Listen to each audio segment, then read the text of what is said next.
If you're not willing to go in there and face yourself, you're not gonna find anything. You're gonna live right here on surface, man, right here on surface. So if there is an ending to this world and there is somewhere to go and there's a judgment, you're gonna get there and you might see a chart. And that chart may tell you who the f you should have been. And now you get the rest of your life to think about that. Man, I could have lived a much better life if I just would have just suffered a little bit more. If I just would have went in that and realized I had so much more. But fear and the 40% and living here versus living here, being afraid, stop me. Your biggest enemy, the most important conversation you will ever have in your life is the one you have with yourself. You wake up with it, you walk around with it, you go to bed with it. Eventually, you're gonna act on it, whether you're good or bad. You have to. That's why the whole thing about this book I have, it's about you. It is about you. It's strictly about you finding who you are. So many people die, live 100 years, never fucking know who they are. Never know who they are. You have to look in that mirror and know there's so much more in here, man. Because I can literally right now be a 300-pound guy spraying for cockroaches still to this day if I did not look in that mirror and say, there has to be more to this. This can't be it. And then willing to go into it, dive deep into it, and give all I have to find it. So that's what all that's about. Let's say there's 10 people in this room and we're all mediocre. But I'm the best of the mediocre people. I now think I'm great. I'm great. We surround ourselves around people that make us feel great. They tell us what we want to hear. The second we put ourselves amongst the uncommon people, we don't like that feeling. That challenging feeling of that person who's waking up at 3:30 in the morning and say, hey, push your shit on, we're going for a run. We don't like that challenge. We like that person who says, hey, you know, man, I don't feel good today, man. And they say, oh, it's okay, brother. We'll take a day off, man. We'll get a pizza and watch the game. We like that. We love that feeling. Why? Because you understand, man, we're good, bro. We don't want that motherfuckers like this. Hey, man, no, bro. Get your fucking shit on, man. Stop being a punk. We don't want that in our lives. We don't want that person who's constantly challenging our weaknesses. We want that person who's constantly, making us feel nice and good and secure in ours. That's the mediocrity of life. We want to be the best amongst the average people. People wonder, how do you stay hungry all the time? Because after I accomplish something, I don't sit back like a lot of guys who graduate buds, graduate this, graduate that. They get comfortable. They wonder why I'm getting weak, man. I don't know, I lost my edge. What's going on? Because once you hit the top of the fucking mountain, guess what happened? I'm good. I'm good, so you wonder why you're falling down now. Because once you reach the top of the mountain, you gotta build another one. That's mediocrity.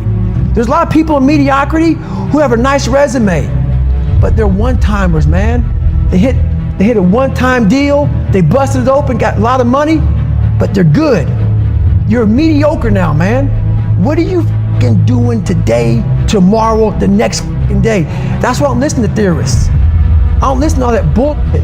I listen to a motherfucker who's like this, man. What's wrong, man? I'm fucking tired, dude. Why are you tired? Because tomorrow, I gotta do the fucking shit again, man. Whatever this shit is that made me fucking nauseous and sick to my stomach, it made me hurt. There's no ending. And that's the person I listen to. That's the person who's gained knowledge. You gain knowledge through suffering.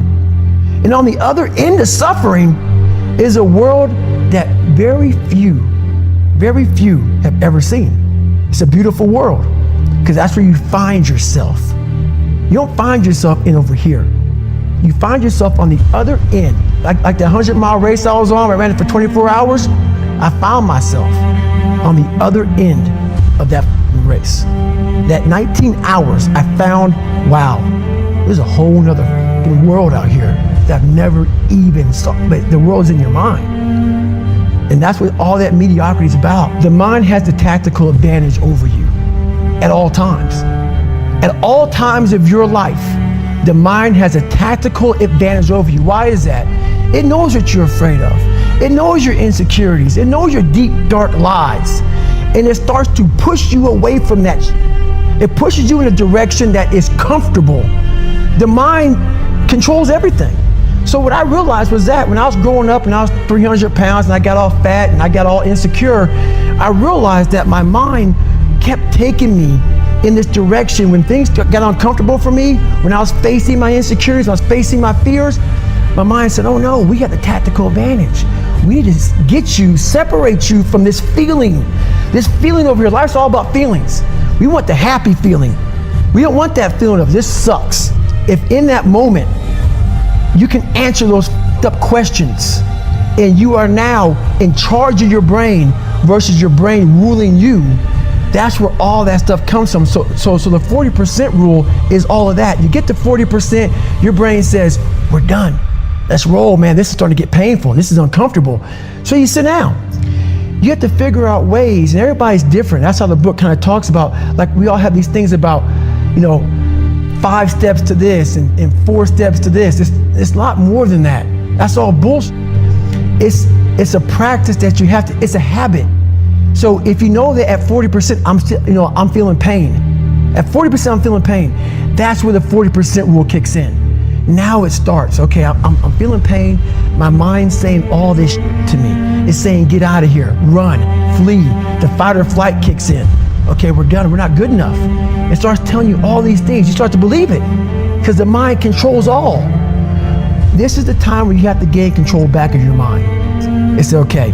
Let me see if I can go 45%. And then once you start giving yourself more and more hope and start realizing, okay, the mind starts to be, okay, what are you doing? We're supposed to be going right and you're going left. You start then controlling your mind. Start finding more in yourself. And then it goes from 40% to a lot further than that. But that's the start of it though. Get to the spot where your mind is saying stop. Wherever that is, you gotta get there first. And then that's when that starts to work for you. You gotta control yourself in that moment.